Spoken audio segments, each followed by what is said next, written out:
Hello and welcome to the Nielsen ratings. I wasn't sure if I was going to do my regular show tonight as I had to do another stream earlier. Two streams in one evening is quite a lot.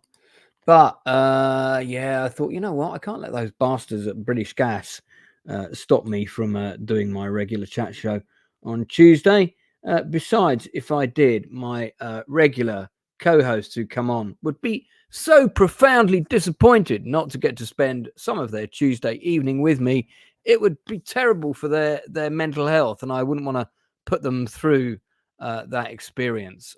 So first to the stage, we have Blue Collar Loser in the house, fresh from your Young Guns 1 and 2 stream that finished about 30 seconds ago. Yes, I'm definitely not so drunk. What was the final verdict on those two films? I happen to agree with you, Lance, because I've been watching it so long. I do admit the second one is not as good. You're right. Second one is a 5 to 6 out of 10. The first one's an 8 out of 10. You're right. I agree with you. Yeah. Well, riding in on a lone horse. Here he is. Hi. Mr. Penjo. How are you, sir? What's up? Just chilling. Running on a few hours of sleep. Got a couple streams later. I'm double booked for Gooch's and Gourd King's channel. Gourd King. What's Gourd King doing tonight? Lion King. Lion King. Oh, the original animation or the live action? The remake, the live action remake. He wouldn't. God. No, I'm kidding. The cartoon. He's doing the cartoon. I was going to say, I couldn't watch more than 10 minutes of that, man. Fuck. Yeah, no. So, yeah.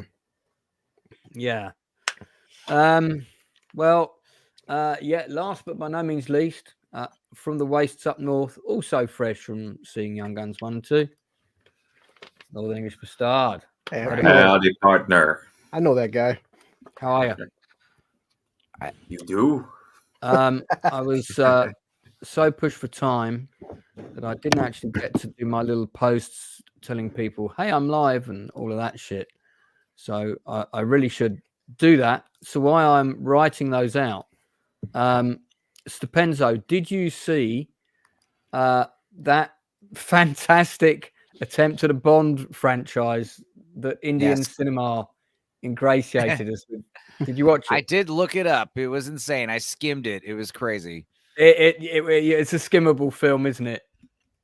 I mean, there's a lot of movies, especially like these old, these schlock films. Like you can like skim through it, like click here, and here, and get a good idea of what you're expecting, you know? Yeah. In fact, I do that a lot of times on the Dork Side We Watches. A lot of times these really, because a lot of these schlock movies are boring and you don't want to watch one of those, you know? So you flick through it. And if you don't see monsters and gunshots and people screaming and music, you're probably in for a real bad time. But this thing did not look like a bad time. Can you remind me of the title?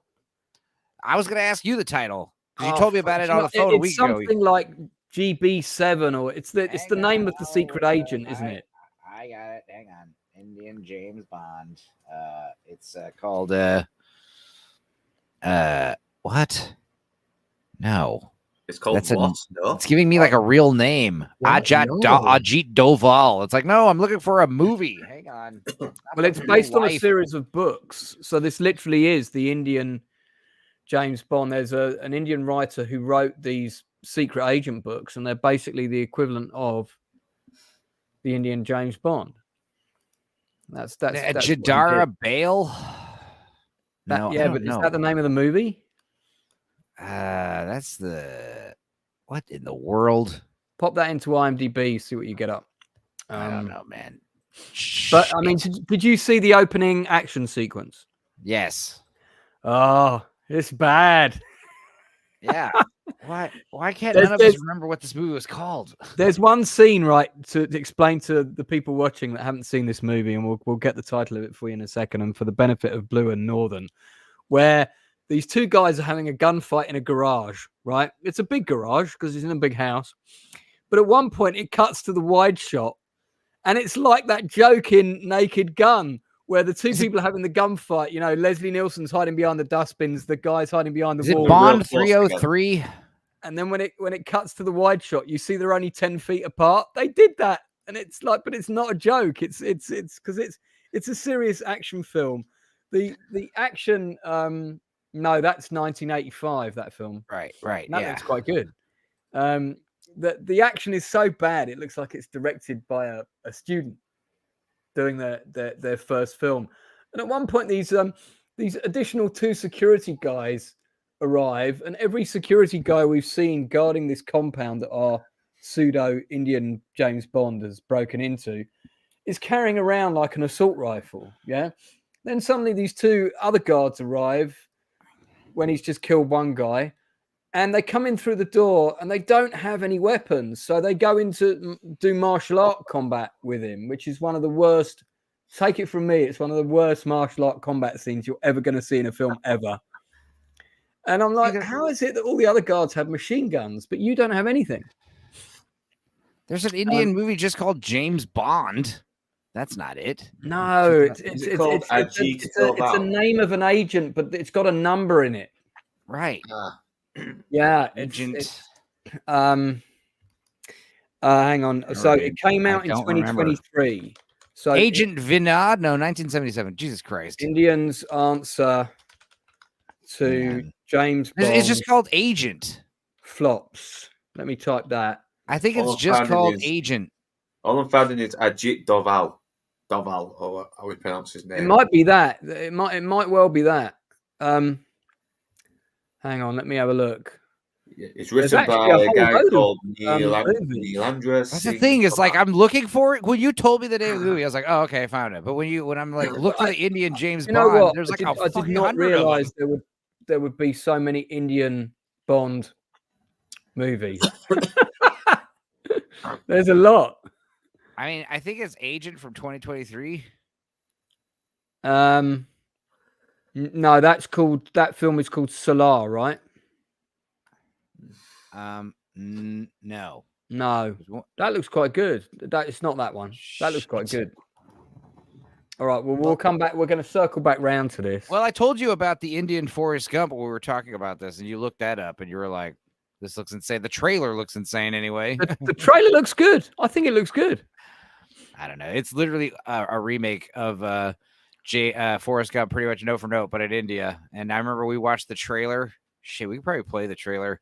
But yeah, look that trailer up, dude. It's insane. I mean, not necessarily you, but like the people at home on your own time. Watch the trailer for the Indian Forrest Gump. I tried to show the Indian Superman yesterday on my Superman stream, and it got the stream knocked out, and it got the stream blocked for a brief period of time. Damn. It's the first time I had to trim something from a video. Who'd have thought the Indian Superman would have been so copyright protected? Well, they take their copyright very seriously in Bollywood, you know. I guess so. I learned my lesson. It was like the one time I didn't test a video for the pre-show. I always upload them to see if they get copyright flags. Okay, well, while I'm doing some posts, who's got a film that they have actually seen that they can reference now that they can talk about? Blue Collar South Fall Guy. Did you? Okay. Yeah. You have the stage. Tell us about it. Like, I was actually, the funny part, I put my video out, and 30 minutes later, the Critical Drinker puts his video out, and I'm like, yeah. I said, I like the Fall Guy. It was fun. I'm a moron. Critical Drinker puts it out, and he's a genius. Like, Oh, because he says the same thing? I see. Exactly. Well, vindicated. Yeah, no. It's not just about beating the drinker to his video, but it's also about like parroting, having him parrot your opinions. No, it is. It's just funny because the Fall Guy, like I said, I like Jeremy Jahns before even Drinker became what he is now, because Jeremy Jahns has 15 years on YouTube. It's a simple, stupid, it's an action rom-com. It doesn't take itself too seriously, and it doesn't have to. And the director, David Leitch, I respected the fact that we go to the whole like, hey, listen, I'm David Leitch. I directed. Are you inside, man? Hey, Gary, what's up? Hey, hello. The fact that he was a master, he was a stunt coordinator on all the John Wick films. He directed Atomic Blonde. He directed Bullet Train. This guy knows stunts. There probably is some CGI, but I can tell you one thing, we all have practical effects. I feel like 99.9% of the stunts were actual stunts. And because you're absolutely right. because he's a stunt director. He respects the stuntman. And Yep. even Ryan Gosling's like, hey guys, I'm Ryan Gosling, I'm an actor. And David Leitch and Ryan Gosling give a whole minute and a half prologue saying stuntmen are highly underappreciated in this industry. What they give to this industry. And it's not a complicated plot, but it doesn't need to be. It's just a stupid. It's as complicated as a John Wick film. That's it. See, So and also one of the things that it did do was that it beat the world record for the amount of flips in a motor vehicle. really, wow, yeah. Yeah, it actually beat the world record that was set on Casino Royale with the Nice. flip of the Aston Martin. So Yeah, I think Fucking it had amazing. yeah, I think it had like something like two flips more than that. yeah, So it now holds the nice. world record. There's one Yeah. interesting thing about the Fall Guy.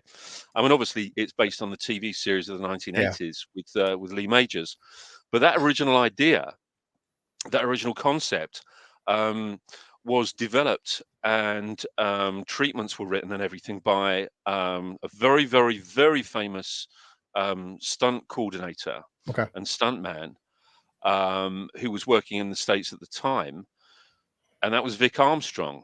Vic Armstrong approached the producers, the various TV companies, and one of them, I think it was one of the producers, was it Aaron Spelling? I think who did the original TV series. So it I'm was, not. I'm not Oh. sure, but I'll check. I've met Vic Armstrong and got his biography, incidentally. yeah, it was someone like that he actually approached with this idea, and they kind of they sort of flipped him off and said no, this is fucking horseshit. Who wants to see this? And a couple of years later, Yeah. they developed this TV series that was exactly as Vic Armstrong had outlined, which was a guy who's a stuntman and in his spare time is a bounty hunter. So that was ripped off from Vic Armstrong. Mhm. But yeah, I think you're absolutely right, Blue, that the stunts on this were for real. But Yeah. you're also right in as much as the stunt performers are very, very protective over their work. They much Yes. prefer to do the work for real, where they can. Yeah. And I've got a funny feeling that there's very little, if any, CG work in this. Yeah, I mean, I'd have to watch it again, but I do feel like David Leitch and Ryan Gosling, they have a massive respect for the stunt people. Yeah. And again, I mean, I could tell you the plot in about 5 words. It's just Yeah. Ryan Gosling, he's injured, he goes away for 18 months, he comes back and he has to find Aaron Taylor Johnson. Also, Aaron Taylor Johnson, this is why he should be the next Bond. He's just a versatile actor. He goes from Kick-Ass to Bullet Train and to this movie, and he's he's not in it a lot, but he's a very fun actor. And Ryan Gosling and Emily Blunt, it's a rom-com. They have a very awkward chemistry. Ryan Gosling's very good at awkward comedy. And comedy, it's hit or miss. I laughed a lot during this film. And there's a scene there's a dog called Jean-Claude. It's a stunt dog.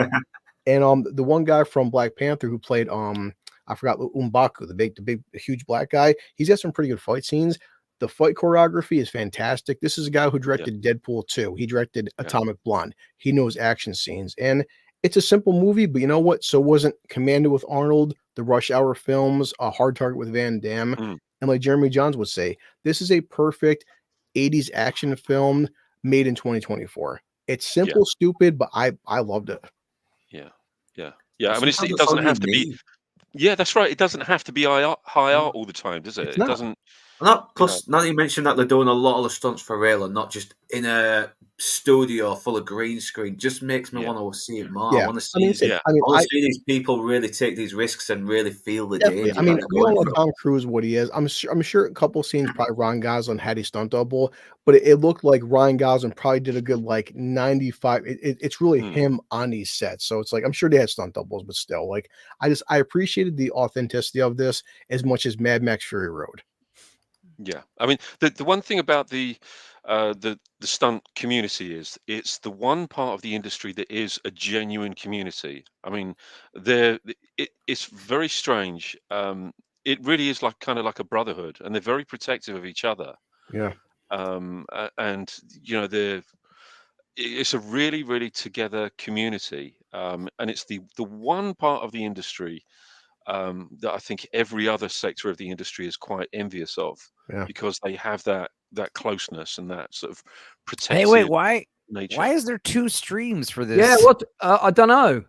Are we on the wrong one? We can't be, can we? What were we in live? Let's see. Hang on, let me go. Let me check. Yeah, There's 2 streams. You've made did you like make a new stream when you changed the thumbnail or something? No. Weird. That's right. Yeah, No, there's only one stream that's live. So right. But when I click it, there's a different link. Adam Gray has a link. I'm sitting here in a waiting room on your channel. I'm on a link now. Okay. Hang on a minute. So how's that happened? That's strange. Huh? So you have, if you look at your channel, you've got the purple channel. You know what I've accidentally done? We're accidentally on the stream for June 4th. Oh, see, why do you make so many? That's the thing. Why do you make so many links ahead of time? That's weird. Dude, it just helps. Right, what should we do? We can either jump out of that, jump out of this. No, I'm not don't sure. do that because this is already cancel live. the stream for this day and just make another stream for June the 4th. one that's supposed to be upcoming. Change the date to June 4th. I'm the drunk one here. Okay. Yeah. Let me do that. Sorry, guys. Silly. If you would tell people in the chat to come over here, that'd be great. Adam Adam did send a link to that. This channel. is British Gas's fault. I'm going to say. I really hope how did my that go anyway? I wasn't watching that. The bill is £1,500. But you didn't call him or anything live? No. Oh, okay. I've already done all that. Well, anyway, continue about the Fall Guy. I'm just seeing like messages in the chat. And not even at this point, guys, small spoilers. At the very end, they do show the whole 5 minutes afterwards. They show the whole post-credit scene, how they filmed these stunts. And you do see a cameo from Lee Majors, which I thought was, how old is he? I mean, he looks good for his age, he was great. 204. Yeah. He's been shooting low-budget films in the UK. He's done a couple of like low-budget gangster films. Yeah, he did. You guys watch The Brothers Solomon? Oh, it's been a while. Was that with Will Forte and and Lee Majors is their father? That's so funny, dude. That one and Let's Go to Prison. Double feature for next week. Let's do it. So lots of practical stunts, simple story. Anything else to recommend? It's a Lee Majors cameo. Is it a good cameo? I mean, of course, he's in it for like maybe a minute. It's just basically it's a post-credit scene cameo, and just hey, it's Lee Majors, and also the main question is like, how is this related to the show? Like, what? To my knowledge, I'd have to ask Lance and Gary. I don't know because I don't remember the original show. Because I was under the impression it was just like the same name, like a Fall Guy's a stunt guy, not affiliated with the Bounty Hunter show, but it is a remake of the show, which is baffling. He wasn't specifically a bounty hunter. He was basically a stunt man. And the show would normally open with him doing a stunt. Yeah, it was that great kind of flip of some Jeep or something. He was actually a bounty hunter in his spare time. Yeah, in his professional stuntman. Okay. It wasn't just a bounty hunter. He was a bit like the A-Team. He was available to hire to do whatever. That some of those things involve collecting bounties on people. And some of them just kind of involve, being the nice guy going into the town and sorting out the problem with the bad guys, who were played by all the same actors that played the bad guys on the A-Team. Yeah. What about Emily Blunt playing a strong female director? Yeah, she was a stunt coordinator, and after a year and a half, this is her first directorial debut. So of course they call him back in because we have a lot of female stunt coordinators in the business. Is that normal? Well, it is just her. Yeah. So is she kind of a girl boss? She kind of rocking too hard. No, I never talked that because this is her first directorial debut. Which again, if you look at Punisher Warzone, some people feel that's the best Punisher film that was directed by a female. And so the premise is like Aaron Taylor Johnson goes missing, and he's the star of this film, and this is her big debut. So if this film tanks, her career is done. So they call Ryan Gosling to find Aaron Taylor Johnson, and he's a fucking diva. Aaron Taylor Johnson. You're so drunk you can't even say it. Say his name. Aaron Taylor Johnson. But you're saying Aaron Taylor Johnson. Taylor Johnson, yeah. But Aaron Aronson. But he's a very good douchebag. He's a typical Hollywood douchebag where it's like, oh, I'm more important. It's like, dude, that's the point of the film. He's the actor. He's the talent. He's the actor, and it's like, but Ryan Gosling, he does 99.9% of the work. You're just there for the stills. They even talk about the whole industry. I'm sure Gary and Lance would know this, where Ryan Gosling sits there. They superimpose Ryan Gosling's face onto Aaron Taylor Johnson. So now, is it possible that this character is the same dude from Drive? No, because that guy died, right? No. Or yeah, No, drove very off. very different character, very different characters though. Yeah. But yeah, does he actually say lines in this movie, or does he do his trademark just be quiet? No. Ryan Gosling carries the film hands down. Yeah, it looks like he's playing his more nice guys Ryan Gosling than his Drive Ryan Gosling. And they are making jokes about, because and Gary and Lance know this, that they make jokes about practical effects versus CGI, and they're constant reference. So it's like, that's it. David Leitch knows the industry, and there's constant so much meta references to like how they want a movie about movies. I love those. It is, and that's just it. And him and Emily Blunt have a very good chemistry together. So are there any callbacks to Drive whatsoever? Does he wear a scorpion on his back or anything? Nothing like that. Nah. It's such a you're really looking for that info. I mean, he's literally playing a stuntman again, a stunt driver. You know, whatever. Also made the joke too. It's like Ryan Gosling had his shirt off. He's out of shape. I've never looked that good in shape than him out of shape. Yeah, he should have put on a round is a shape, Blue. Punch. Yeah, you should have. I am upset that it didn't do. It's kind of bombing at the box office, which I'm like, man, it sucks. Again, dude, it has nothing to do with the movie specifically. It has to do with movies in general, like Hollywood and movie theaters and streaming. Yeah. Lance, you're all right though. Jim Carrey was talking about, I saw an interview where he's talking about the Oscar slap, and he's like, that was the death of Hollywood. Like everyone giving him a standing ovation and nobody doing anything. And Chris Rock not pressing charges, and because it's like he said, he said it best. It's like, dude, I would have sued the shit out of Will Smith, because like that video is going to be eternal on the internet forever. You know? It's like, dude, the death of Hollywood. These are the opening credits for the Fall Guy. I'm gonna show them in tiny. Not a good font for an action show. Well, yeah, I would agree. Some of these clips are from the show itself. I think this one is from the show itself. The theme tune's really catchy. No, it is good. I think it's him singing it, if I remember rightly. Yeah, look how I don't think that shot would. I don't think that shot would hold muster today. Let's look round at the woman's arse as she's departing. Well, that's because he's a man looking at a woman's rear end. Yeah.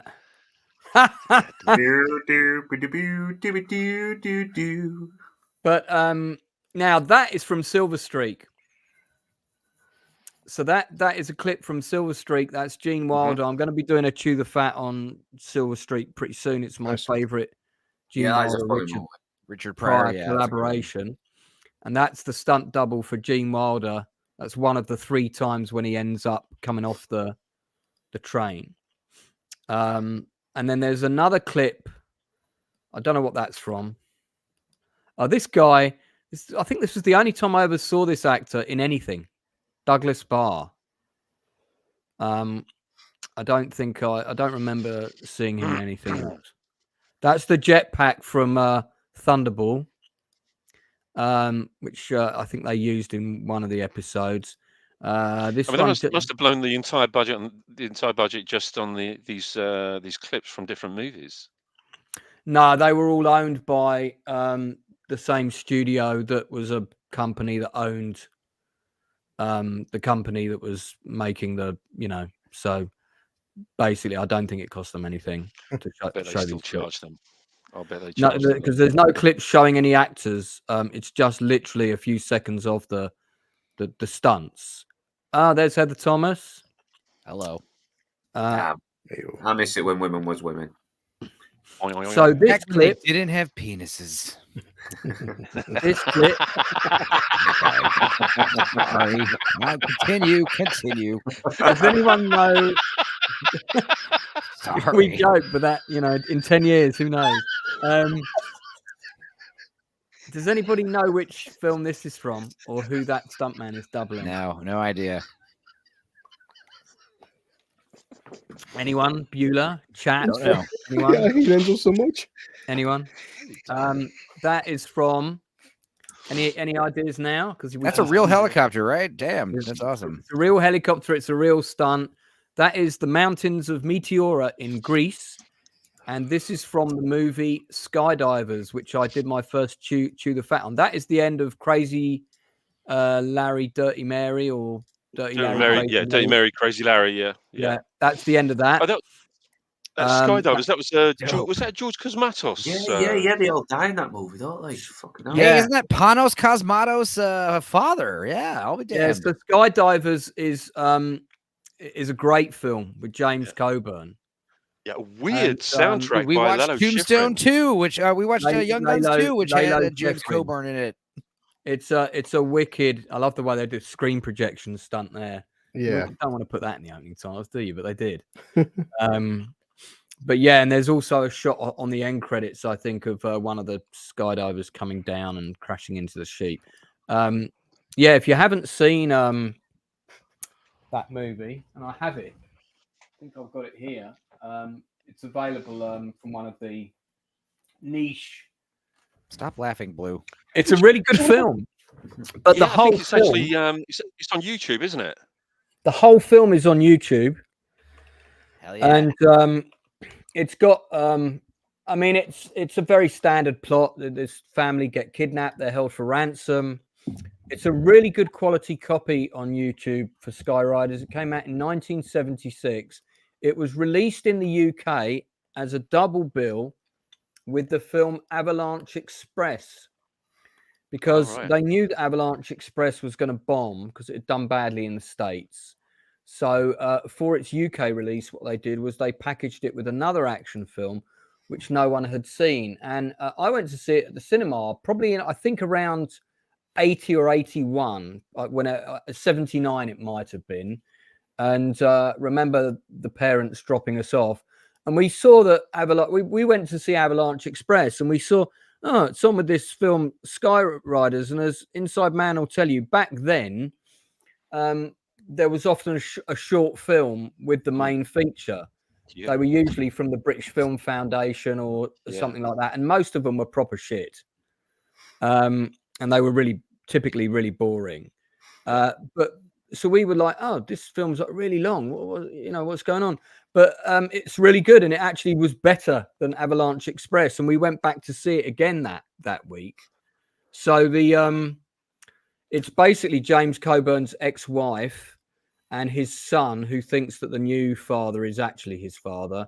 They've been kidnapped by these terrorists. They're being held for ransom. It's like an extreme wing group, political group, in one of the monasteries in Meteora. They managed to find out where they're being held prisoner, and they go in on hang gliders and they rescue them. And this is the final action sequence when they're breaking out, and the guys are coming after them. I've shown this clip at many a movie quiz. Could be coming up actually in the summer, so watch the movie before my anniversary stream, because I think I probably will show a clip of this. But it is quite funny that these terrorists who are living in this monastery, they've all got the same red T-shirt on. I guess because they're some sort of like Red Brigade. May as well have a bullseye on them, like in the Hot Shots. Yeah. Well, indeed. But it's a really good film with a lot of really good. I mean, this whole end action sequence. With them basically escaping off the mountain in the hang gliders is really, really well done. Yeah, it's really good. Yeah, you're right. And that guy there on the right,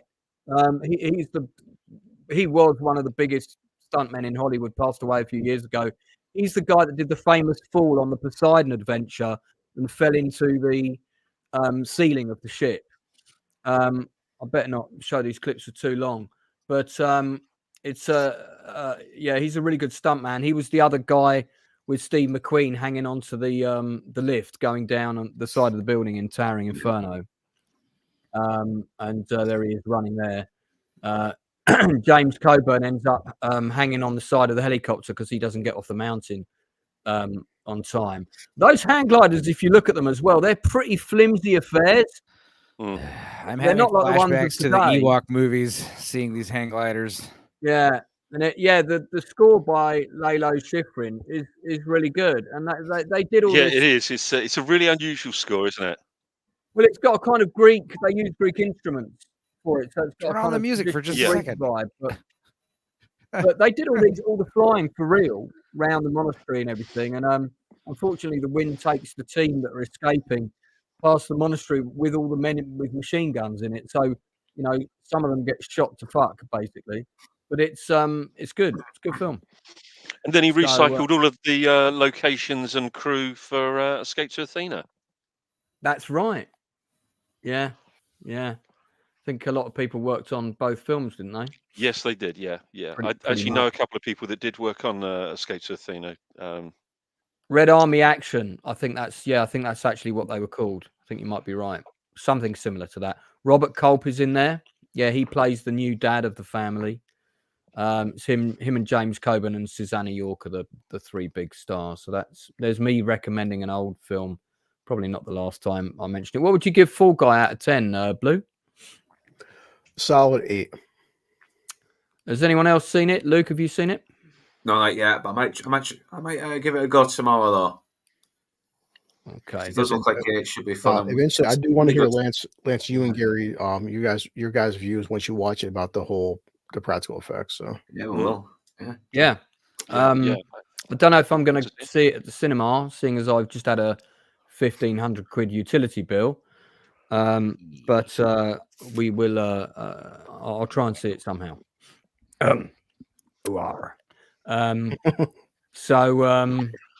Yeah, I still haven't found the name of that fucking movie yet, but I'm gonna find it. So in the interim period, Stepenzo, what else have you seen, old or new, that you want to give a shout out? I recommend to? one thing today. And I'm going to recommend you guys watch it tomorrow on my channel. We watched it yesterday, me and Gord King. It was a movie I'd heard of. I added it to the list. I tried to watch it, and it was funny because I was going to watch it with my cousin a week ago, and it was working in the test, and I had everything ready to go. And as soon as we pressed play, the link was broken. And to this day, like the link on this website's broken, and I was finding it on other websites. The subtitles were out of sync. Eventually, I did find a good copy of it, and I watched it with Gord King yesterday.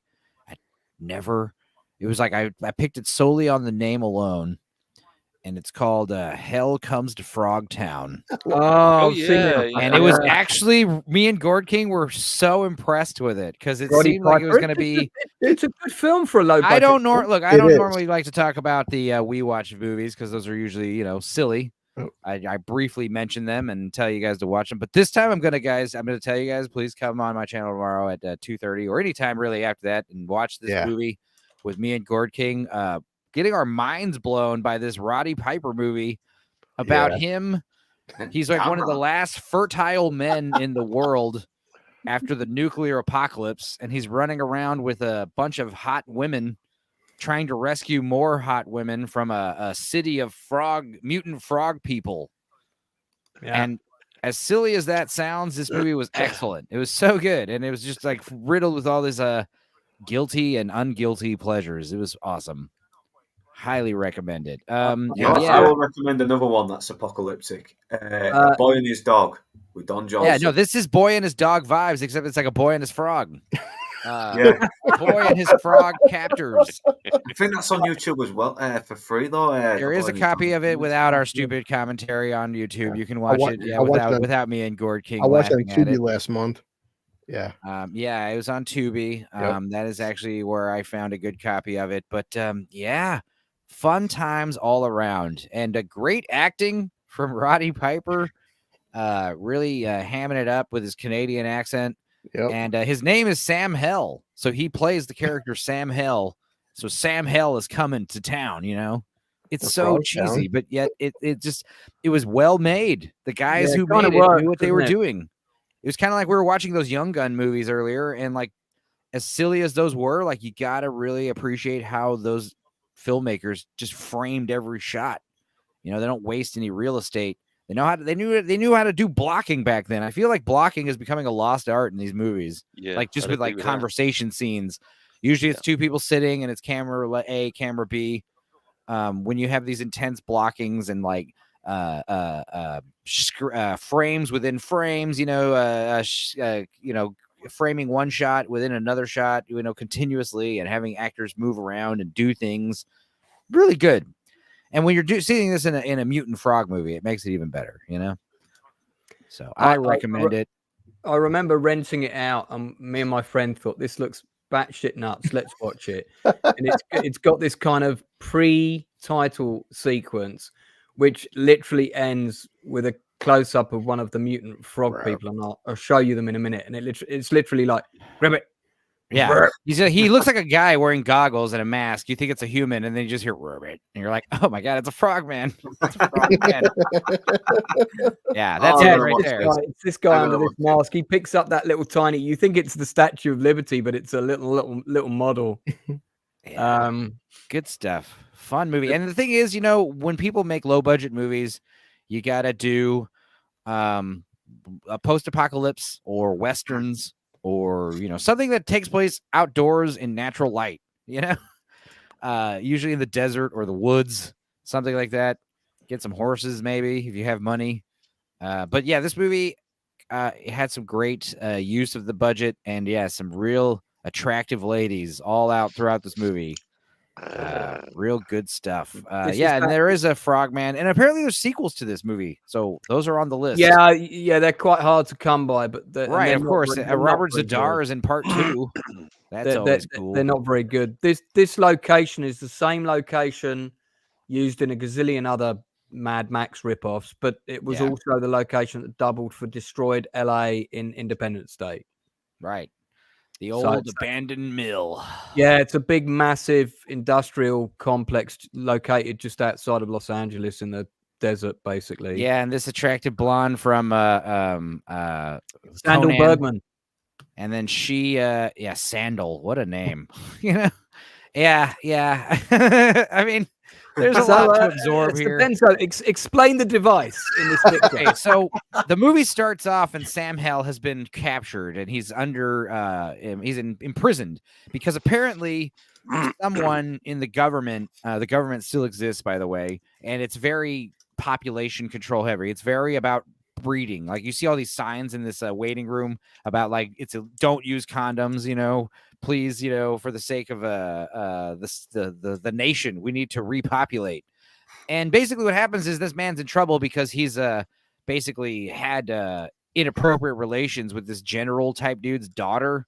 But then these two nurses come in, Sandal Bergman and that corpulent lady. They come in and they're like, by the way, your daughter is pregnant and she's not pressing charges anymore. She's changed her story, but she's pregnant. So that's a big deal. So we're basically like his genitals become government property. So they put like a chastity belt on him and they tell him because he's one of the only fertile men. It turns out that he has a string of pregnancies that he's left in his wake as he's paraded around the wasteland. And they tell him, because of this, like, we need you. We're basically going to put you out in the field, soldier. Like your mission, if you choose to accept it, you're forced to accept it. Actually, you have to go out with two hot nurse escorts, and we're going to help you like go find women and impregnate them. And also there's a bunch of beautiful babes that are being held hostage in this frog town, and we need to break them out of there. And your reward is the women. It's a crazy, wild movie. I liked it a lot. It's just like your standard male fantasy for Mormons. Yes. Polygamy. I like that. Northern, you had a post-apocalyptic one you were mentioning. It was a boy and his dog, wasn't it? With a pre-Miami Vice Don Johnson, and he's, for some reason, he can talk to the dog. The dog can communicate with him, and you come across some really mad shit. And the lead character is kind of a dick as well. He's out for having sex with a woman, whether she wants to or not, and the dog just wants food. And that girl right there, Keck Sek, she was my favorite in the movie. She was. She kind of stole the show. Yeah. Oh, she doesn't look so appealing here. She's like, action lady, I guess. X-Files. That's from an episode of the X-Files. She's one of the only lady. Oh, look at that Silk poster. Look at the poster for the movie Silk that she stars in. Right there, known for Silk. Get a close up of this poster. I kind of I miss want to see posters this with those movie. kind of illustrations. She though. bangs them, breaks them, and books them. Damn. Silk, the told. 4-letter word for Four-letter word steaming for steaming nonstop non-stop action. That doesn't sound like a porno at all. I'm putting this on the list as well. When it's Enzo members. Mate, I feel like we need to have a watch party to watch this. Look at this guy. You know what I want to find and start watching? Silk Stockings on USA. I never saw that. I bet you that'd be a huge treasure trove of schlock. You remember Enzo? The best part This of is Silk, though. I the never saw entire this. film, the rubbing her earrings. He's screaming. Adam Gray says Silk is rough. He's like, take it off. It's killing me. Yeah. Yeah. Anyway, God, look at all your StreamYard recordings you have lined up. Nuts, man. Actually, I had people contact me saying, "Oh, I'm glad you're doing this and that." So I've had more people contact me saying, "I'm glad you're doing this and that," than moaning about the fact that I've got them lined up. Yeah. So I need to have these things organized, man, so I know what's happening. I hear you. Got to book 3 months ahead. Nice. So, cool. Okay. Yeah. Tell us more about this movie, Northern. Stepenzo's normal hijacked your 5 minutes there. Yeah, no, well, it did inspire Fallout, though. There's a lot of stuff like they come across cults that wear wacky gear for absolutely no reason other than, it's the future. People are a bit crazy. And they have Don Johnson attached to this machine that basically milks him. It just milks him. He's kind of kept captured by the end. It's insane. And his character, like I said, his character's kind of a dick. He's made this agreement with his dog that if he finds food for the dog will find him a woman for him to have sex with, whether it's consensual or not. Hang on, how can the dog find him a woman? I'm already confused. The dog can talk for some reason, or he has a psychic connection with the dog. Yeah, for some reason he's got this like psychic connection with the dog. He can communicate with him. Something to do with the Fallout radiation. Apparently, they thought that's what one of the mutant powers we would get from warfare. Yeah, and it's all shot in the desert because apparently there's this, just to write around the movie and obviously to save money, they made some excuse like all the cities have been buried under the sand because of some nuclear earthquake, something like that. It's kind of nonsense, but it's kind of fun to watch, and it is very dark. And there's a really dark scene that pretty much tells you what kind of a guy Don Johnson's character is. He sees this woman that's been cut up and is like, they didn't have to cut her up. She would have been good for at least a couple of other goals. The future's rough. Kind of a rapist. He is. Well, I remember Steven Spielberg was talking about remaking that movie, and that never happened. So I wonder why. I don't think it would fly as well because, but it makes sense in that kind of environment. He's never been brought up with a moral backbone. He sees someone he wants to have sex with, he will do it whether she likes it or not. It's people have become a bit more immoral and feral in a way. Feel like Bill Cosby. Yeah, definitely like that. It's very darkly funny though, and there's a real good dark line where the dog says, "Well, problem with that woman is she didn't really have good taste," and I don't want to give the ending to what that means though, but it's a very dark twist.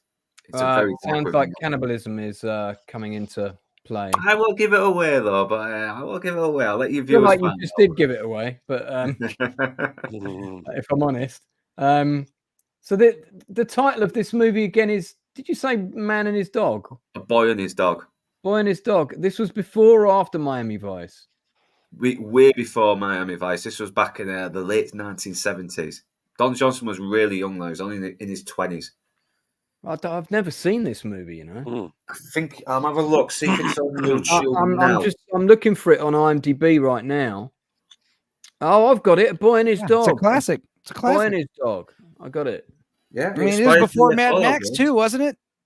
Yeah, I think just before Mad Max, was it? Yeah. I think so. That's I've even got the dog here. It's a huge inspiration for many post-apocalyptic movies. A Boy and a Dog is like one of the OG nuclear wasteland movies. It's on YouTube. Drew Gordon, yes, thank you. It's on YouTube for free. It does have that cheeky 70s style humor and music, but I like it. This reminds me of Digby, the biggest dog in the world. Yeah. Remember that? Yeah. Oh God. Digby. Yeah, Yeah, that's got Jim that terrible Dale. song in it. Yeah. Yeah, there you go. Yeah, Jim Um, Dale. Yeah, It there's was the quite a woman he fun threatens to movie, have sex with. But she's kind of shitty as well. She kind of manipulates him throughout the movie. It's so everyone's an asshole in it. Wait, So who is it's that just like actress? there's varying degrees of people who are assholes. Okay, so what Who would does it you say that actress is, Lance? At the bottom of the screen. What's that? Who's this actress? What's her name? Jessica Rizzo. Oh, No, which actress are you talking about? whoever the one this in lady is. now. Yeah. It should say at the bottom of the screen under the banner. I can't see Yeah, it. I'll check for you in just a sec. Luke, what would you God. give this? What would you give this film out of 10? Oh, I'd definitely give it a 9 out of 10. I mean, not Right. many people will like it. Not many, because any movie that goes out for its way to not give a shit how despicable and disgusting it is while still being darkly funny and entertaining definitely gets my view.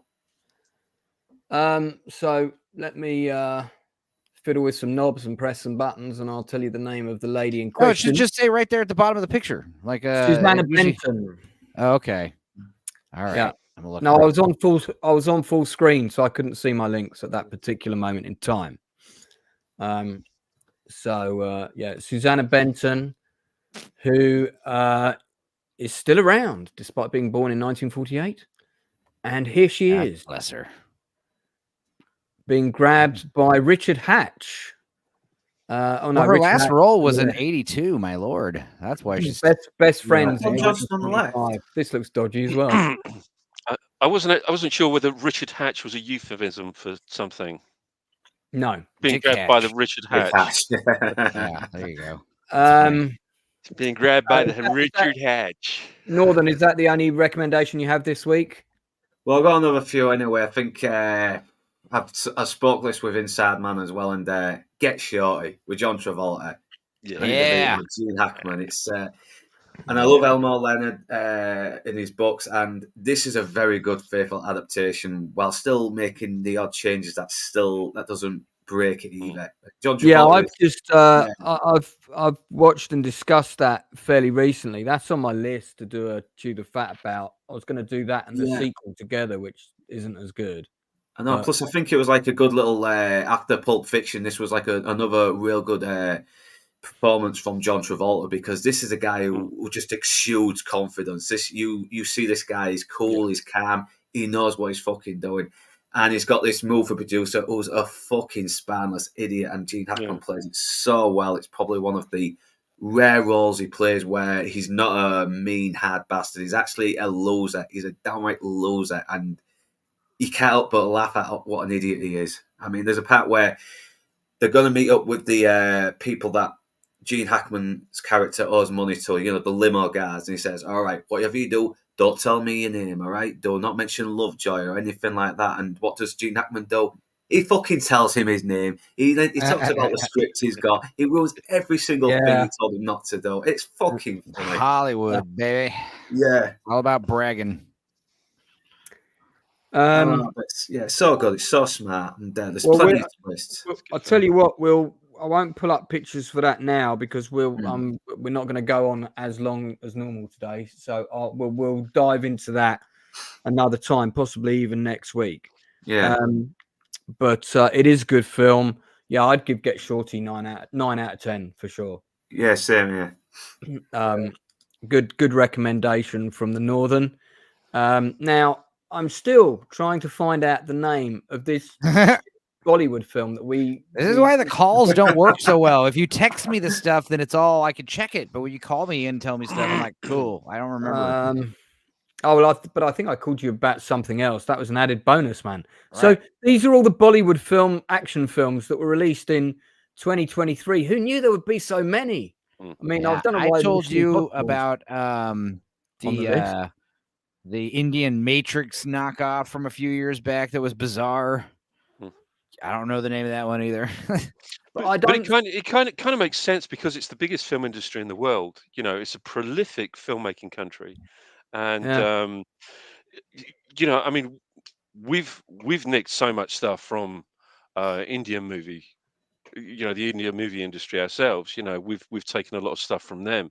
I think it kind of makes sense that they, for such an enormous audience that they have, that they can rip off anything else. I think their version of 24 was actually pretty good. I saw some clips from that. Actually, it was quite good. Yeah, it really was. Yeah. But they're great filmmakers. They really are. And but this guy's an exception to the rule. He's definitely not a great filmmaker. It was an appalling movie, but it was one of those films that's so bad it is actually quite fun. Yeah. To watch some of it. We might have to get you the name another time because for some reason it's evading us. And the thing about movies in India, they never lose money, ever. Right. How is that possible? Because everyone goes to the cinema. There's a billion people going to the movies. Yeah. Different currency. They love the cinema. It's such a big thing. It's part of their culture now. And I guess a lot of people don't own a television. I know, like when I saw Brahmastra last year, that was up to before RRR. After that, Brahmastra was like their highest. Oh, dude, I found it. IB71. That's the one. Thank you. You know why I found it? Because when I looked up Indian James Bond, you'd get all this shit. But when I look up Indian action spy movie 2023, comes right up. There you go. All right, so guys, you have to see this film. IB71. I mean, I don't know why we couldn't remember IB71. I did say it was something 73. I know, I'm being sarcastic. That's a terrible movie name. Yeah, but India's top secret mission. First of all, the lead actor. This is based on a very popular book, Indian Bond franchise, right? The lead actor has no acting ability, no chemistry, no presence. So you've got a fairly big problem right there off the bat. But and they've got a couple of big name actors in this, like big name Western actors in it. Let me just double check that this is the right film. No, this is not the right film because this has got two directors. The one that we looked at has only got one director, but it's got a very similar title to this. It's two numbers and it's two letters. It's very similar, but I don't think this is it. Because this hasn't got any Western actors in the lineup. There's two really big name actors in it. I'll tell you, one of them is is Frank. Always plays bad guys. Italian actor. Always plays villains. Short, dark hair. Is it Frank Grillo? Well, I thought it was American. Silence from my American panel. God, what was? I thought these people knew film. Frank Grillo, right? He was in I love Frank Grillo. Yeah, right. I'm sure he's the villain in it. MR9. There we go. Told you it was a similar title. This is it. Easy mistake to make, Stupenzo, because let's face it, the title's pretty similar. This is it. So first of all, it's got a poster to make it look like it's a Mission Impossible film. A film based on the first book of the international spy novel series. Well, guess what? It's going to be the first and last film to be based on. This is the lead actor. See, Frank Grillo, Michael J. White. So they've gone all out to sort of like get Western name actors in it. And they clearly had a lot of money to play with, but it feels like a film where everyone's mate got a job. Because Stupenzo, I don't know if you can get up the movie, but I'd love to show the quality of the action, Mr. Nine, for a couple of seconds. And look again. You're talking about for Mr. Nine or IB71? My channel's not about bitching or slagging off films. The reason I watched this movie is because actually I thought it was going to be good. I thought, okay, there was a big sort of Bond Indian novel series, kind of a secret agent. That sounds something like they would, if they're going to adapt, that sounds like something they would spend a lot of money on and do it properly. Look, they've got some Western actors in. This is going to be a good movie. 20 minutes in, you're like, what's going on here? Who made this? You know, it's try and get that fight scene in the garage where it cuts to the wide shot with the two guys shooting at each other. It's so bad. No. So, but you know, you can see the posters and everything are actually, you know, these are good posters. It looks like it's going to be a good movie. So after the first 20 minutes, I couldn't commit to watching it all the way through. I had to skim it, as did Enzo. But I feel the rest of the panel should watch it in order to verify our findings. Yeah, I think this is right up my street, to be honest with you. I love this kind of thing. Do or die. I mean, you might like it, but what did you think of the lead actor, Enzo? Yeah, I mean, just not good. I mean, I don't know how much I can show. Like you said, they're pretty protective of the Bollywood stuff. I will try to find the part you're talking about, but I don't know, man. It might be iffy. Just 4 seconds, maybe. I also don't remember where it is. It's in the opening action scene somewhere. Yeah, it's. I mean, so the Indian community is pretty supportive of their films. That's why the good ones, like the one I was just looking at, I was thinking this isn't the right movie because it's got quite a high rating, and actually that last one we looked at looked pretty good. So if you look at this, it's got an average of 4.3 on IMDb here. So let's look at some of the reviews. Waste of time and money, very poor work. I don't know who appointed the director to direct a film of this legendary character. And Musad Rana, that's the main actor, never looked like a secret agent in the film. He did not. Very poorly executed film as per production house claims the budget. So below average, 3 out of 10. 3 out of 10, a torture of 2 hours and 20 minutes. Similar criticisms. Ridiculous. A total disaster. The director, story writer, and others involved probably never read any Musad Rana books. Sorry, my apologies. That's the main character. That's the Bond character. Musad Rana doesn't resemble the character. He doesn't act like him at all in the film. Doesn't even look like a secret agent.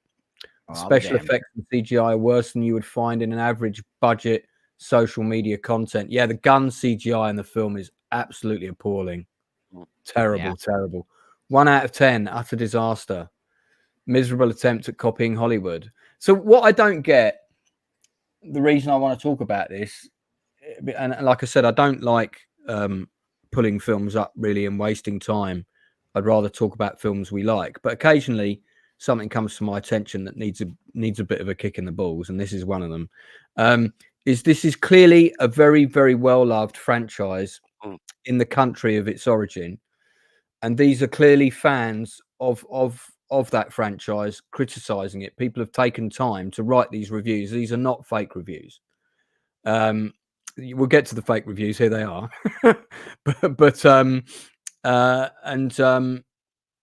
You know, it's like Inside Man said, it's the biggest film industry on the planet.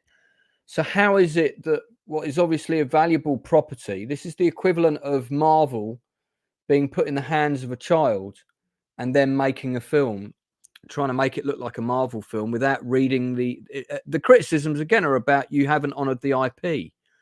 And I did a bit of research, and that's why I had a look. So there are some fake reviews in here. I bet if we click on them, I wonder how many reviews this guy's done. Let's have a look. Oh, he's only done one, and it's 10 out of 10. What a surprise. This one, 9 out of 10. Oh, only done one review. But you can get like... Yeah, someone's made it up. People who made the film, innit? A lot of these are like India, so they have so many, you know, there's so many people, like, you know, we have so many people leaving a 10-star review. Some reviews. The thing is though, with the Indian film industry, because so many people do go to the cinema, so many people are in theaters, these kind of reviews, these you know, these scores and everything on IMDb and any other site, they don't care about. It makes no difference to them whatsoever, because they're always going to make money. They're still making money on these movies, whether they're bad or whether they're good. But I'll give one thing for the Indian film industry to Bollywood, is they certainly know how to entertain. They do. You know, and in spades as well. You know, they're not the biggest film industry in the world for no reason. And I would stack, you know, them up against Hollywood any day of the week at this current time. I want to give a little shout out and a semi apology to the film IB 71, entirely Stupenzo's fault, which we accidentally thought was the terrible movie. But this one, actually reading about it, it looks quite good. It looks very serious. It's about the intelligence war between Pakistan and India. So it's like a spy thing. I think these are the two directors. So this looks pretty interesting. I'd be quite curious to see this one. My mistake. What's going on with there's the Fall Guy, but then there's Man in Full. Let's talk about that. Because that's worth watching. So Man in Full is a 6-part miniseries. It's just dropped on Netflix. I watched it purely because Jeff Daniels was in it. I'm a bit of a Jeff Daniels fan. And then I was also pleasantly surprised to learn that Diane Lane was in it. And I'm a big Diane Lane fan. And Lucy Liu. So gorgeous, especially in that. Yeah. It's about a property mogul who has overspent. He owes loads of money to the banks. And they are about to collect on their loan. It's like I say, it's a 6-part miniseries. Each episode is 45 minutes. And it's really about the various people in his life and him struggling to stay afloat. He's a Texan, typical Texan, sort of millionaire. And he's built this huge building in Atlanta. The whole show is set in Atlanta, but he's a Texan. And he's built this big eyesore in Atlanta that's kind of his monument, but it's also cost a fortune and you know, has put him in debt basically. And so the Hawks are circling. It works perfectly well as a one-off 6-episode miniseries. There's an incredibly funny scene involving a huge erect peni that you'll just have to watch the show to see. I was quite surprised at the level of vision that we got on that. But it's good. It's good performances all round. And Diane Lane, of course, is smoking in it, as always. Oh, I didn't know that she smoked.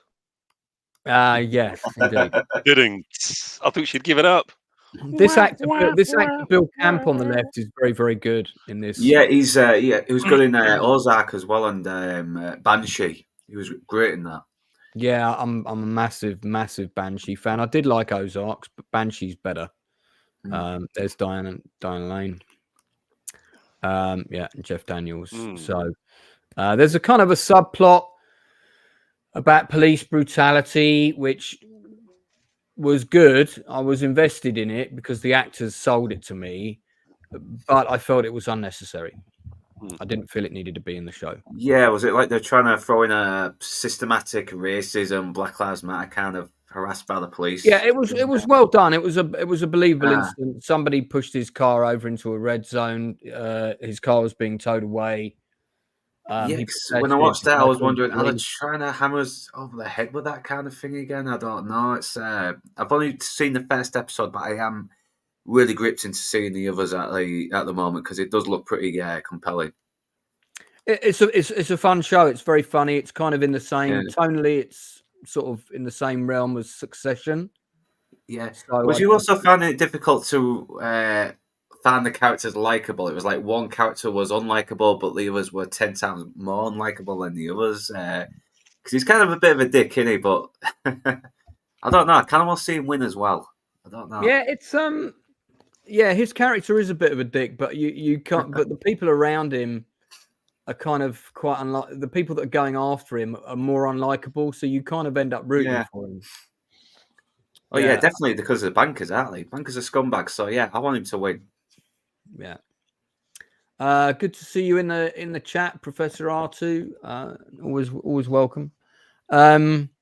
Yeah, I recommend it. I give it 7.5 out of 10. It's definitely worth watching. It's not as good as Succession. I don't think it needs a second season. They kind of sort of left it open that it's got a bit of a killer ending, and it's either definitive or not. So it works perfectly fine as it is. So, and I'll just remind people in the chat to please keep politics out of the chat. Don't break into any arguments. I don't want to have to start chucking people out. Yeah, so I've got 2 recommendations. That's one of them. Enzo, have you got any others? No. No, I've been streaming for 6 hours. I need to go to sleep. Okay. Well, honestly, I didn't really get to watch too much stuff this last weekend. Except The Matrix. Yeah, I did talk about The Matrix for 10 hours on Sunday. That's usually my time I'm watching movies.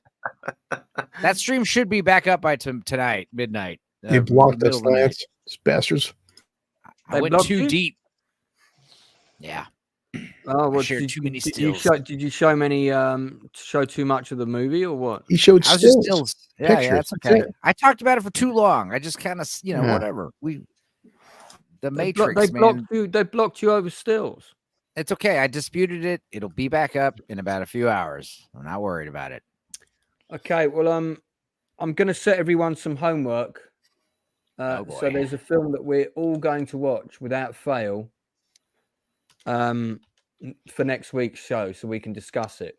Would you like to know what that film is? Yeah. Is it that Western movie that you talked about? Which Western movie? You're interviewing the director. Oh, Jericho Ridge. No, it's not that one. Okay, then. No, not Jericho Ridge. It Okay. is the film you've all been waiting for. The film you've been wondering, why is my life incomplete? Now it is. Cocaine Crabs from Outer Space. Oh, yeah. I talked about this on one of the Dork Sides recently. Yeah, I'm down. All right, so next week you heard it here first. Next week we're going to dive into Would it Cocaine shock Crab. you to know that I've already seen it? It would not shock me to know that. Yeah. I'll watch it again. Man. So Cocaine Crabs from Outer Space. We're all going to talk about it next week. In fact, I might pick a silly film for us to watch every week from here on out. The one I'm really excited for that they're making is Crack-coon. Crack-coon.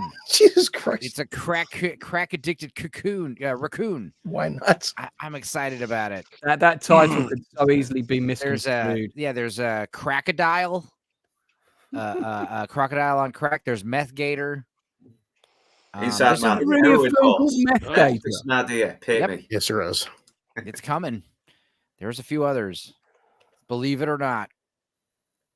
Oh my God! Yeah. I know. Okay. There's actually 2. There's Attack of the Meth Gator and Meth Gator. So Yeah. not 1 but 2 I know. crocodile meth movies What world are we living in? coming your way. Don't flush your meth. Oh, yeah. Jesus. All right. Otherwise, this is what's going to happen. Jesus Christ. Yeah. Looking at them now. We've all been there. No. Yeah, We my brother worked on something called RoboCroc There you go. at some point. So I don't know whether that even got a release, to be honest. Robo Croc. It could work. Yeah. Let me have a look. It did get a release in 2013. All right. Oh yeah, here it is. This has got to be an asylum movie, surely. Yes. Nature and technology create the world's most lethal weapon. Because why not? Why? Because we feel like it. Why? Because why not? I think it would be quite good to to do a like, what is the ultimate best asylum movie of all time, and we could do a voting thing, gradually whittle them down, Or go insane trying. Yeah. Was it a pleasant experience working on the film? Can you vouch, Inside Man? I have no idea. He mentioned it, but didn't mention it again. So I'll have to ask. I'll have to ask him. Yeah. I'll Dee Wallace from Mother from E.T. is in Robo-Croc. Wow. Damn, how the mighty have fallen. Bullshit. More like how the mighty are awesome and keep making great films. Yeah. Oh dear. Okay, so I've got one other film to recommend that I saw. It's a biopic. It's an Italian film, which is why I watched it. Oh, actually, sorry, I got two Italian films to recommend. So one of them is from Angel Studios, the same studio that did Sound of Freedom. Nope. And for reasons the Nun movie, I thought it would be good for me to watch a lot of films that they have produced. So I'm devouring their content at the moment. One of the films that I saw, it's not a brilliant film, but I really enjoyed it because it's a throwaway to the kind of films that we used to make back in the 90s, and this is called Cabrini. Yeah. Yeah, have you seen it, Stepenzo? The question is like this one and the Sydney Sweeney one I talked about, Immaculate, which are two totally different nun movies that came out around the same time. And it's like I go back and forth. I can't even tell you which one I like more because they're both mid. I thought. Yeah, I mean, it's a true story of an Italian nun who heard about the plight of Italian immigrants in New York. They were being treated as third-class citizens, a lot of them homeless. There was a huge population of orphans, children with nowhere to sleep, no food to eat, and so on and so on. They were living in appalling conditions. She went over there, made her presence known, was kind of up against the local mayor and other New Yorkers. She wasn't supported by the local Monsignor or bishop, but she forced her way into getting meetings with the Pope, and she actually managed to achieve things. It's a nice kind of Sunday afternoon in the vein of Orphan Train. If you remember that movie, which is a great film. Just a very pleasant watch. The special effects are very good. I liked how New York looked. It felt very believable. There was some nice location work. There was some nice set work. They spent a lot of money on the production design. All of the costumes and everything looked authentic. Clearly, the kids on set had a good time, as we can see from here. It just lacked a bit of oomph. I think its dramatic narrative wasn't quite there. But it reminds me of Sound of Freedom, where Sound of Freedom, if you just judge it as a movie, it's okay. But because it's all about, that, and people don't really make movies like that. And the same thing with this, like, this is an okay movie, but it's Angel Studios making a pro, Christian religious movie. Religion isn't all terrible. It's kind of the message of the movie. Yeah, it's the same director. Religious people do good sometimes. It's the same director as Sound of Freedom. Good cast. David Morse is very good in it. You've got John Lithgow in there. Plus this guy with the hat. But no, I enjoyed it. It was fine. It wasn't Braveheart. I'm not going to be putting it on every year, but I was entertained. It was interesting, and it looks lovely. It looked really good. It felt like it was a film that had a lot of money behind it. So a good family watch if you're leaning into religious themes. The religious themes were there, but it wasn't shoved down your throat. I thought it was well done. I like the storylines with the kids and their characters and stuff like that. The subplots in the film were the most interesting, but they didn't evolve them enough, sadly. I think it should have been. I was thankful that they didn't turn it into a mini series like everything else, So should have been a mini series. No. Bad lads. The other one that I saw was a biopic about an Italian singer. It's called something like Beautiful Creature or something. Beautiful Rebel. Beautiful Rebel. That's it. Thank you, Northern. Did you see it? Yeah, I just watched it today. I thought it was fine. It was okay. music biopics usually a hit and miss for me, and so kind of formulaic, aren't they? But it started off like the first half an hour. The first hour for me was kind of felt like they were trying to pack so much into it, though. But as soon as it got to the part where she starts going fucking nuts, okay, that's when that went on too long, and there wasn't enough context for it either. Yeah, I mean, we really got to know half the bloody people she was meeting, and it's well acted. But like, she meets this lasso, she finds out she's a prostitute, she dies on heroin, and it's like, why should I care? I never got a chance to know this character properly. Those elements were a bit rushed. I thought the first half an hour was really strong. It didn't feel like a typical biopic. I felt like, okay, I'm getting some depth to this woman. It's the true story of Gianna Nannini, who's a very, very famous Italian rock singer. She's had a bit of a troubled past, as most rock singers have. This is the actress who played her, who, by the way, was phenomenal. Amazing. Yeah, she's good. She's really good. From Letizia Tony, really outstanding work from her. And the rest of the cast also were very good. But yeah, biopics, by word of mouth, they're all very similar, aren't they?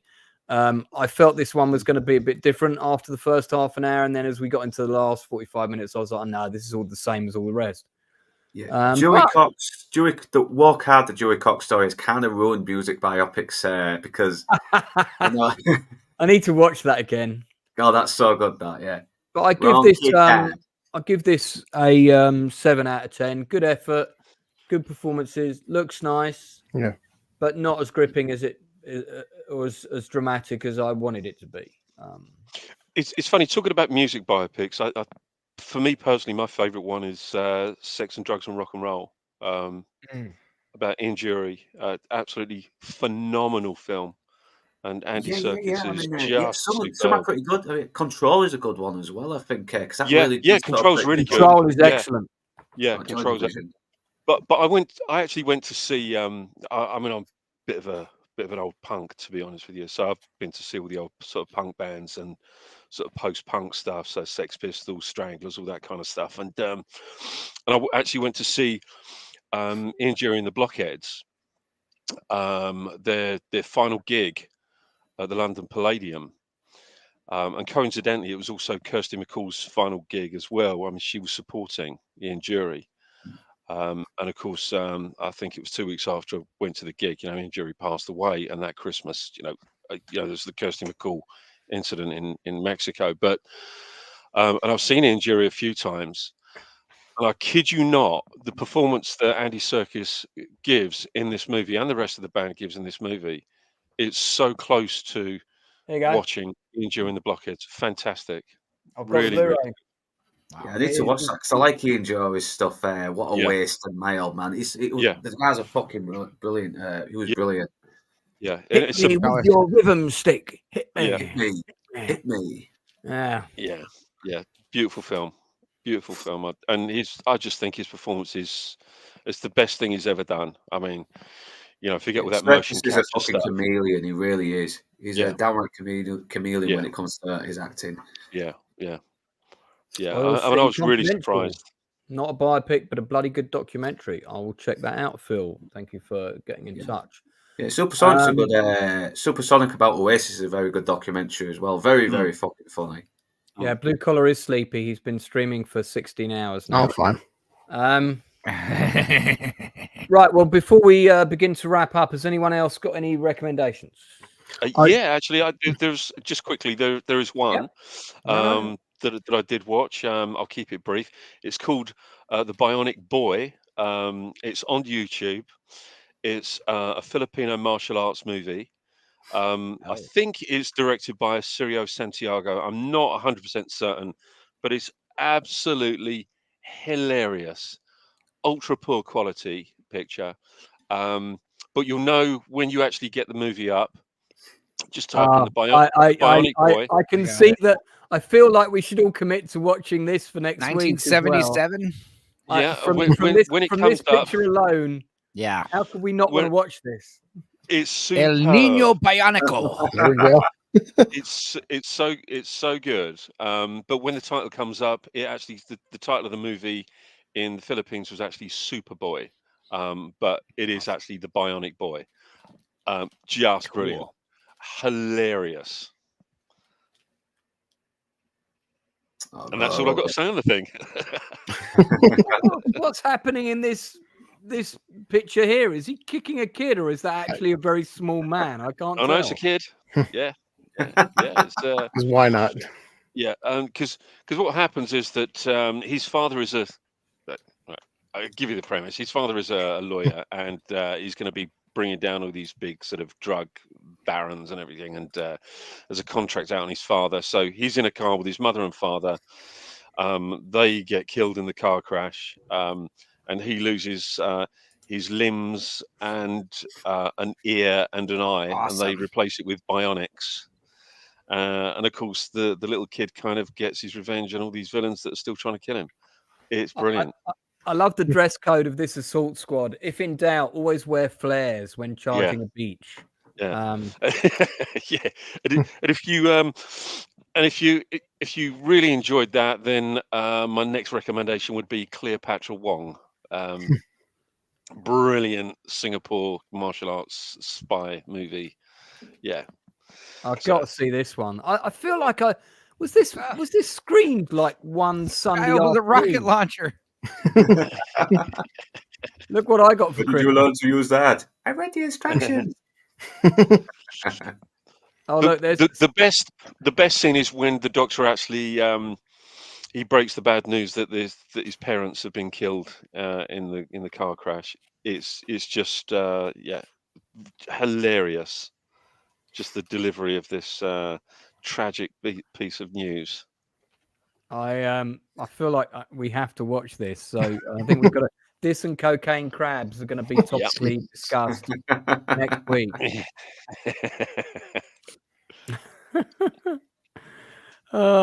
Who's this guy though? Like, he's not the Bionic Boy, clearly. No, he's. This is surely probably the villain. You're going to stand there. We're going to surround you with women, and this is going to be the poster for the American market. We'll forget the boy. We'll stick him on the side of the poster for no one will notice.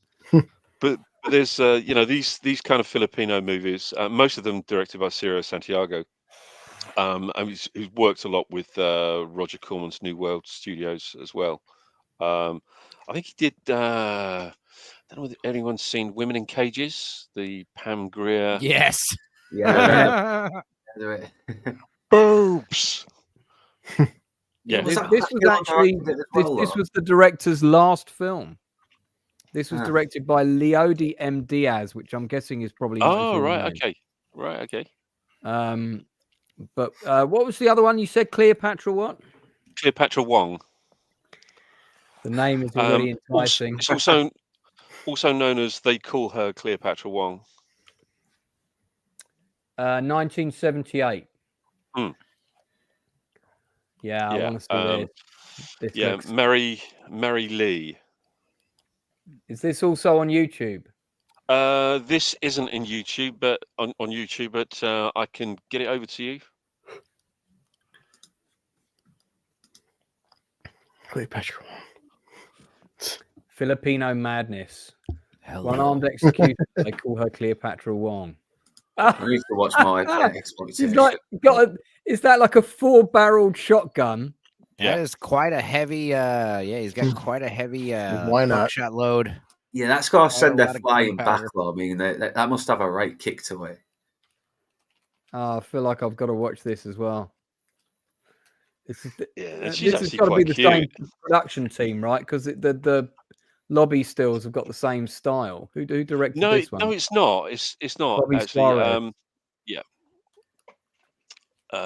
But yeah, I mean these are all pretty good. I mean, I'm gonna be watching.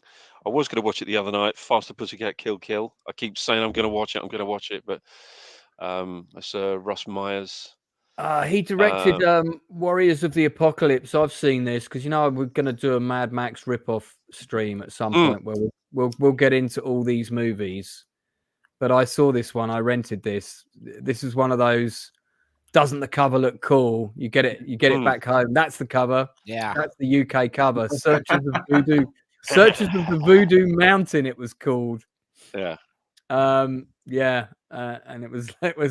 it didn't quite deliver as many thrills as the cover would suggest, but Yeah. hey, big shoulder pads. These guys look like they've just stepped off a Bee Gees video. I don't know what kind of Bee Gees albums you've been listening to, but Look at what he's holding. Isn't that a Star Wars blaster? probably. That looks like a Star Wars blaster. He's got a calculator watch on. The guy on the right. Yeah. Well, they're from the future. Yeah. We're going to have that technology in the future, 20 years from now. We need to calculate the calories we're burning off running for our lives. Inside Man, great recommendations. So coming up, we have our next Band of Brothers video. Stream, where we'll be talking about episode 2. Son, The first and finest company in this regiment. Each trooper will learn this operation by heart. Yeah, we'll be getting it into immense detail, stupendous level of detail. oh god, With myself and the Inside Man. This one is going to be on Saturday. It is moved from the usual Sunday spot.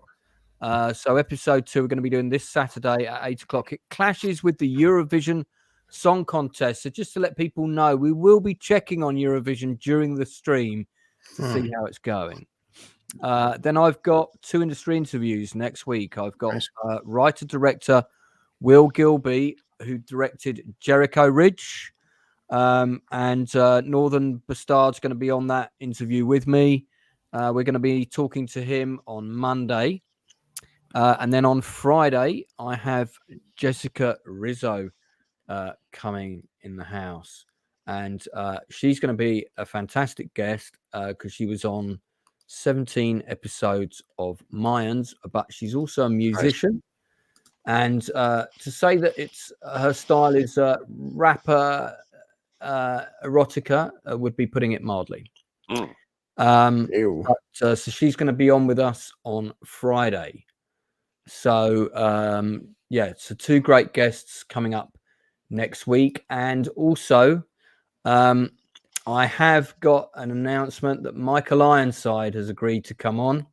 No shit. Whoa. He's No got such shit. a great vibe. You know what to do, Rico.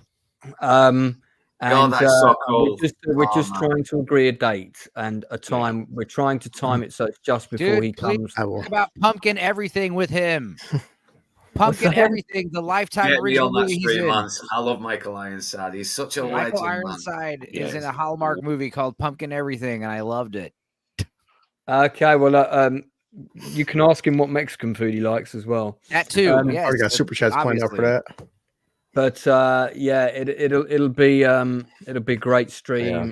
I've had quite a long email conversation with him. Can imagine. He actually asked me what his favorite performance was, and I said, well, it's. I told him, and it's in a TV show that no one will have seen, which is a precursor to Sons of Anarchy. It was like another biker show, but it only did 1 season and it didn't sell. Yeah, I mean, Wow. obviously, all Starship Troopers, Scanners, but dude, Yeah. I was so surprised and loved him in Pumpkin Everything. Tell him I said I loved it. Saw it, and I was I like, want to see that watching it, film he did ironically. with. I want to see that film he did with Brad Dourif as well. What was it? Chain Friends, something like that. I forgot the name, but I'll look it up. Looks like it might be good. Yeah, well, I mean, he's one of the finest character actors in the world, in my He opinion. really is. Yeah, yeah. And clearly the chat agrees.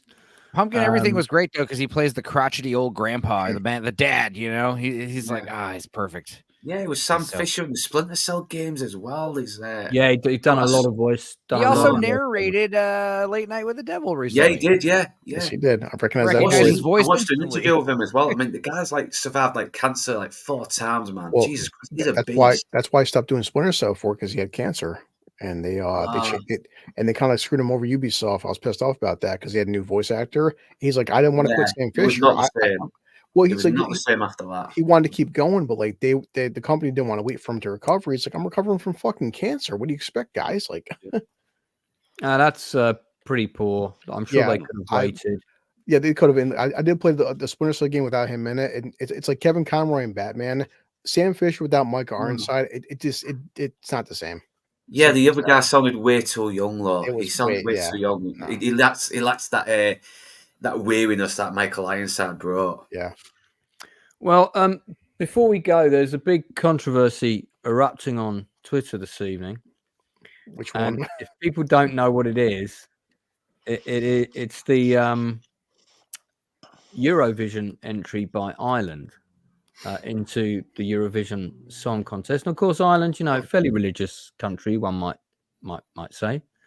So a lot of Catholics are up in arms about it. Let's have a quick look at the video here.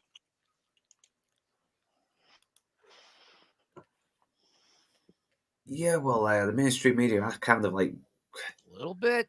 kind of trying to normalize them. I can It's, kind of see.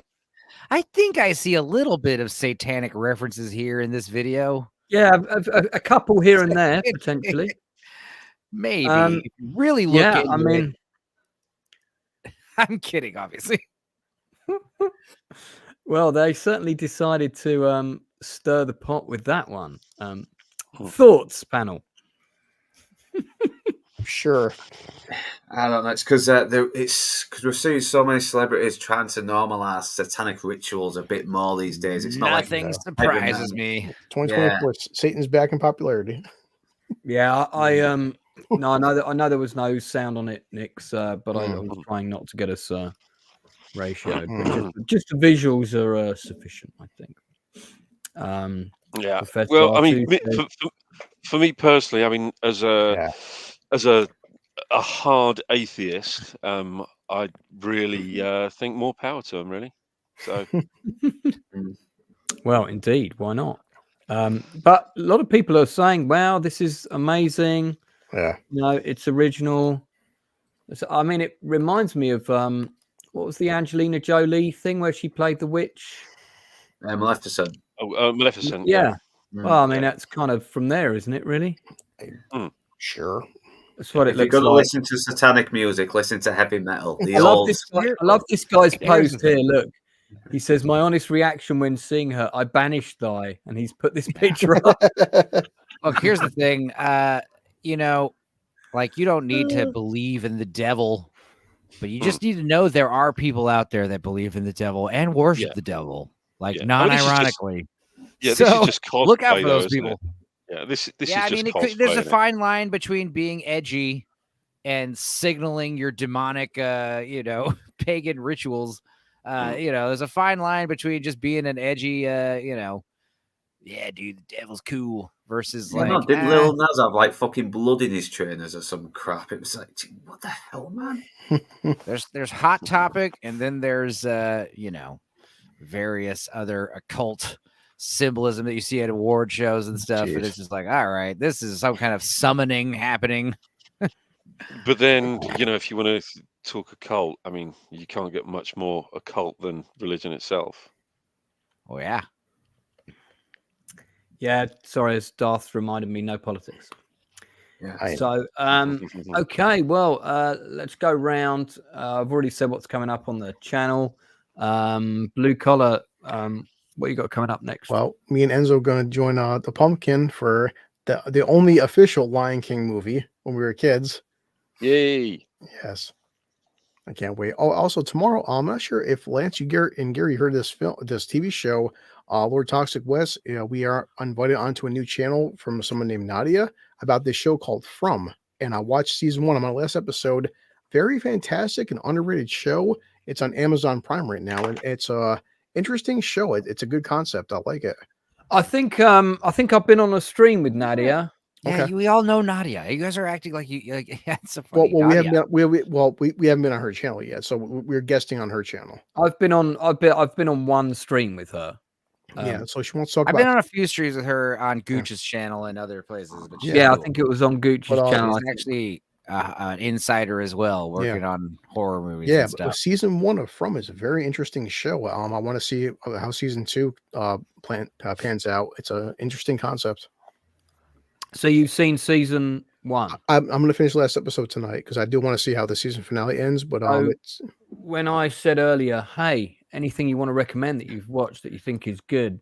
No, it's No. really good. Yeah. Save it for next week. I've seen it. Yeah. It's the one where the family gets stuck in the town. Yes. Yep. And then those really creepy people come out at night, Yeah. and they look normal, but they turn out to be these horrible creatures. And they're always smiling too. Yeah. I saw most of season 1. I did quite like it, but I kind of, I've seen a few things where it's people stuck in the town, they can't leave. Yeah. And I found that premise gets quite old pretty quickly, so I tuned out after maybe 10 eps, but perhaps I should stick with it. And has it got season 2 now? Has it? Well, I stuck with it for 10 hours and then I gave up. My God, season 2 is over. I know season 3 is on the way, but I just finished. Well, I'm on season 1. I watched it in 20 because this is season 2. This must be. I watched it before. Yeah, season 3 is coming up. Jesus, go back. Yeah. What was that thing? Yeah, let's have a look at that. Is that what they really look like? Hell yeah. Damn, that's Stupenzo after Saturday night. I told my kid, I'm so spoiled by Supernatural because Sam and Dean would have killed these things in like one episode. Oh. Yeah, well, I'd be interested in seeing the rest of it. I think the reason I stopped watching season 1 was that I heard it was getting cancelled. So I thought, this feels like it's not going to conclude. Yeah. But obviously it did get picked up. It must have changed. Yeah. Somebody else must have picked I'm it definitely up. intrigued by it. Like, there's so many questions. Like, what is this town? Why can't they leave for? What are these things? How are these people getting resources? It's like, how long they've been here for? There's a billion questions. Like, why are they trapped in? And I'm like the last episode, but people come from different parts of America. So it's like some people come from New York or Los Angeles or Texas. Like, it's the central point. Is it 2 seasons and it's done, or coming out? Season 2 ended, so I have to catch up on that one. But season 3 is on the way. I'm gonna check on Wikipedia now. Sean Innes is not impressed. He said season 1 starts out pretty good and then it goes downhill from there. Yeah, I'm on the last episode, so I don't know. But I mean, I'm intrigued by what the hell, what's happening. What are these things? What's going on? Why are they trapped in this town for? They can't leave. Why? Well, it would be good if some of those questions were answered. Otherwise, I don't want to watch the show. Exactly. That's why I kind of gave up on Lost. Yeah. I mean, its premise kind of sounds a little bit like The Prisoner, really.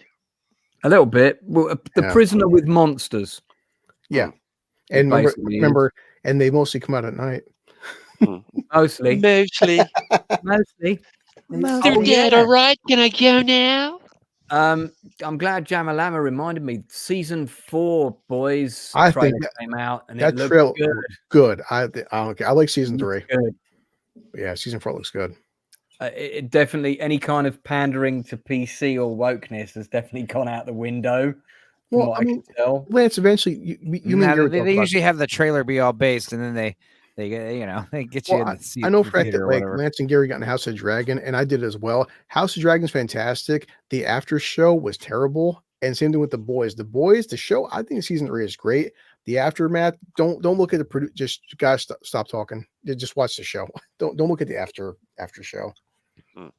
Yeah, I don't watch that stuff. I was very disappointed with the portrayal of orgasm in The Boys, which is basically the superhero equivalent of the Oscars. In the graphic novel, it takes place on a secret island, a bit like Tracy Island. Everybody flies there in private jets, or flies there literally, and then all these hookers are brought in on private yachts. Nice. And they have to snort Compound V. It's chopped up for them, and they have to snort it like cocaine so that they can take the sort of superhero pounding treatment that's going to come. Exactly. Yeah.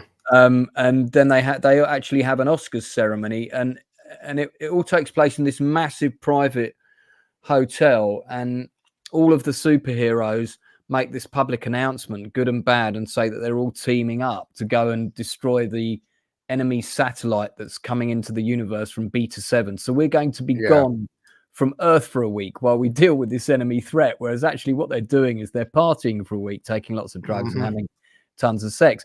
That storyline got basically mutated into a sex party in a house for superheroes. And I was like, come on, man. with all the green screen stuff you've got, you're telling me Yeah. you couldn't replicate that the way it was in the comic. Now I was- you've actually made it seedy. I was so happy that the producers wanted to make Jensen ankles and Soldier Boy the villain, and he became the most popular character because Soldier Boy is what all of us are, all of us guys are. He's so manly man, 60s, 70s, you know, like the cliche G.I. Joe type, and I loved every second that Jensen was on screen. He was the best part of season 3. Well, you're going to have to be Trans Boy from next year, I'm afraid. So, yeah, but boys, well, we will talk about boys. Is that going to drop all in one go? To my knowledge, yes. Doubt it.